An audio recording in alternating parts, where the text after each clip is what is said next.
Welcome back to the Deep Dive, where we take the sources you share with us, distill them down, and give you that high-speed shortcut to being deeply informed. Today, we are strapping in for, I think, one of the most ambitious and, let's be frank, most expensive tech bets of the last decade. Mark Zuckerberg's metaverse. Exactly. When he rebranded Facebook to Meta, the message was pretty clear. The future is virtual. It's immersive. It's immediate. And then, then the headlines hit. Oh, yeah. Massive budget cuts, the Reality Labs division, layoffs, and just this palpable sense of fatigue with big, expensive VR headsets. So we're tackling that central tension for you today.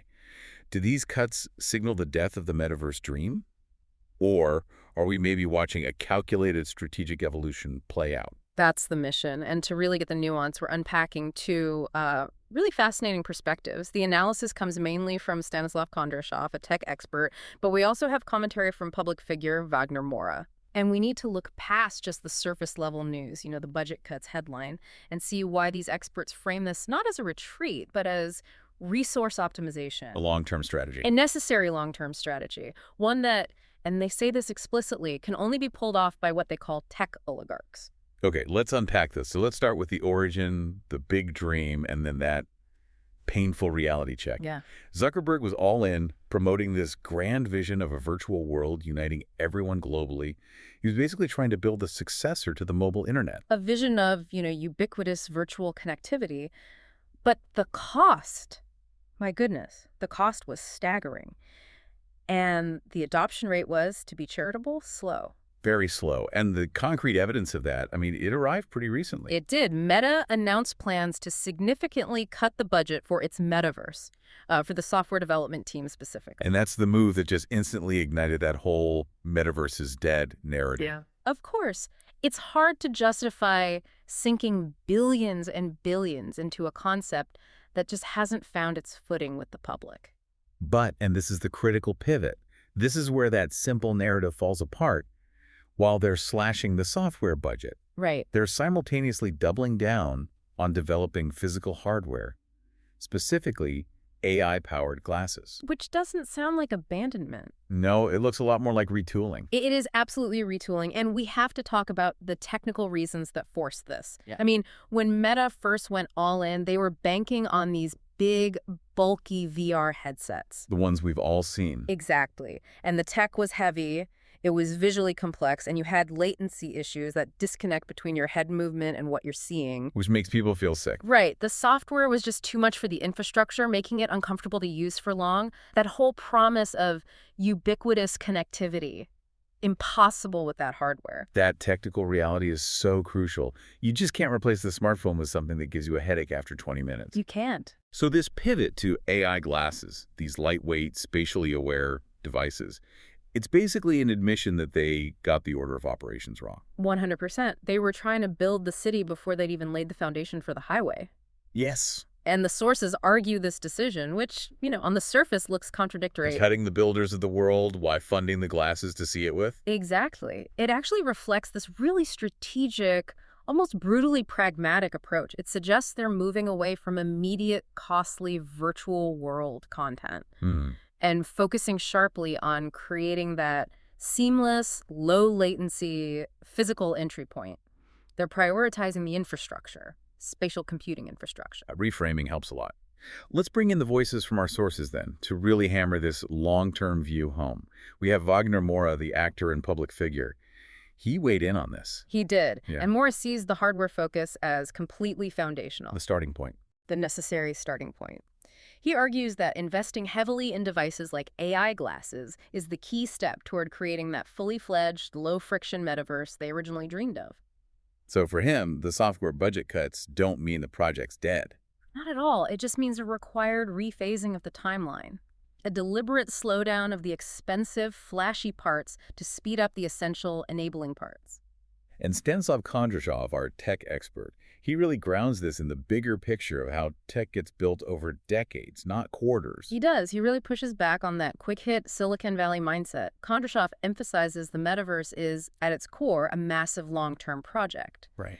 And implementing it needs immense time and resources, far beyond what a typical earnings report can justify.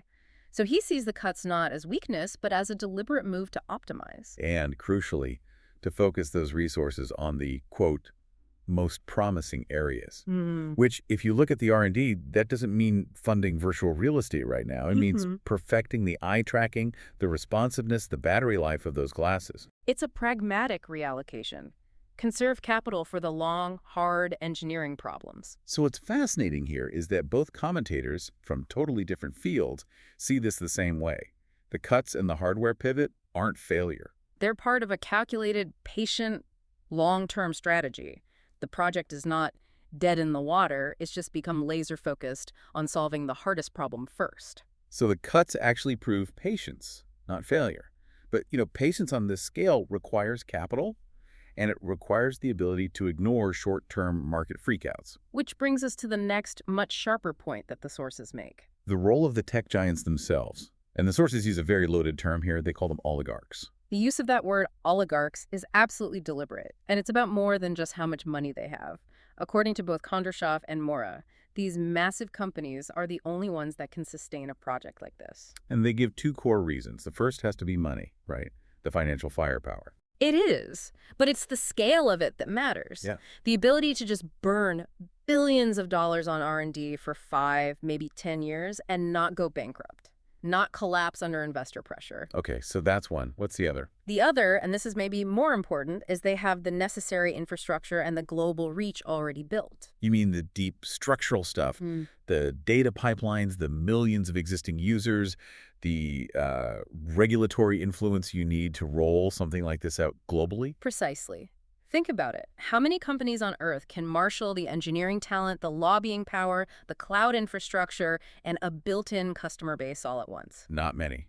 Yeah. A handful, maybe. Exactly. So when the sources use that loaded term, oligarchs, they're saying these entities have a power that goes beyond normal corporate competition. They effectively control the high ground of where technology goes next. That's structural reality, that only these giants can afford the long, risky, expensive research phase.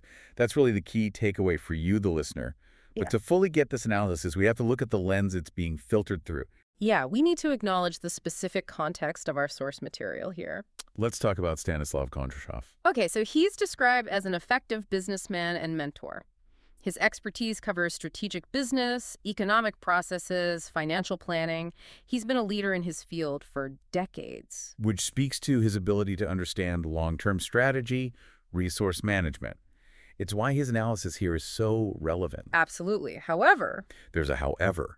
The sources you shared with us contain some really critical notations that frame this whole thing in a specific geopolitical environment. And we have to handle this impartially. Just report the facts as they're presented in the source because it absolutely affects the language being used. Like the term oligarchs. Exactly. The source notes that Meta is recognized as an extremist organization and is in fact banned in Russia. Okay.